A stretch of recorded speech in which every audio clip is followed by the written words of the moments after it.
Hey guys, I'm Cassie Cameron, founder of Mind High Club, and today I'm with the lovely Alina Berdichevsky, who's a cognitive coach and communications expert who fuses neuroscience and spiritual wisdom as part of her programs.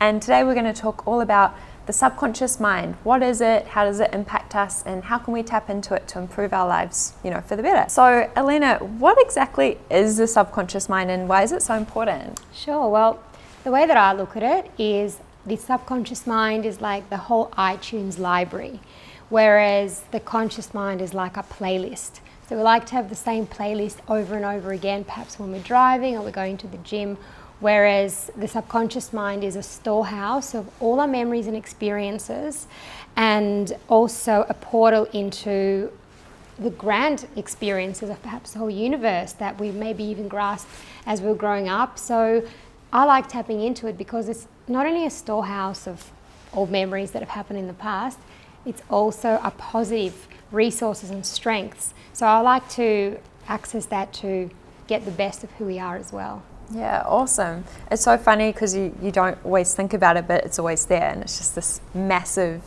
as you said, storehouse. I love that playlist analogy. So what kind of impact can our subconscious have on our emotions and our thoughts and our behavior and vice versa?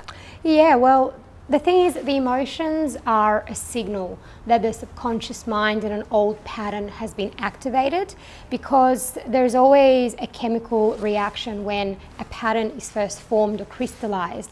So whenever we're feeling, a trigger that feels a little bit tight, that is a sign that that pattern is activated. And very often our rational mind can take over and literally rationalize and have bias over the top, whereas the subconscious is an initial driver that can go and take us into a trance, and we act out in ways that feel very old and familiar to us, but they're not always constructive.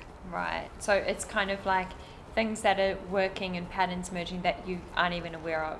That's right. That's right. And then sometimes it's too late. In hindsight, when your chemistry has calmed down again, you can see the error of your ways. But the scary thing when it's happening is that you feel incredibly righteous and that you are right. But it's breaking out of that, I think, is a way of moving forward and stop kind of tripping over the same mistakes. Right. It's all about the chemistry. Yeah. So interesting. And how do you actually know what's going on in your subconscious mind? I think the body and emotions is a great portal of that. Whenever we are triggered or activated or a pattern keeps repeating over and over, then you know that that's a part of the subconscious.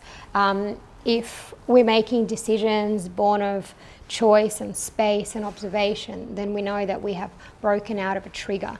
Now, the subconscious is also a place where our heart beats, and we know to blink and breathe without even rationalizing. So it's not just, the subconscious means something is bad, but it's just like a file on a computer, an app that you no longer use on your phone, but it's taking up memory. Understanding that how programs are crystallized means you can take that app off and delete it and install something that's a lot more constructive to your life moving forward. Wow, awesome. So how can you actually tap into it and make changes if you need to? Yeah, it's a great question. I think there's a short, immediate answer for that, and also like a more complex and sophisticated process.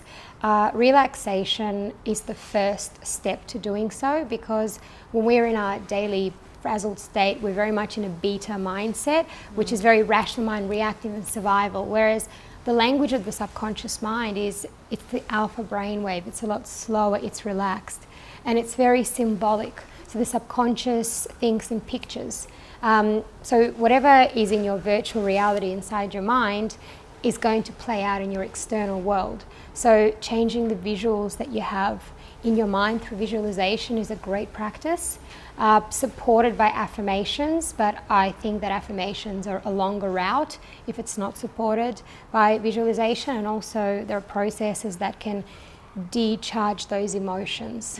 So if your visuals in your mind are connected to the emotions, that's how you know that the subconscious mind is very invested in maintaining a program and a pattern for you.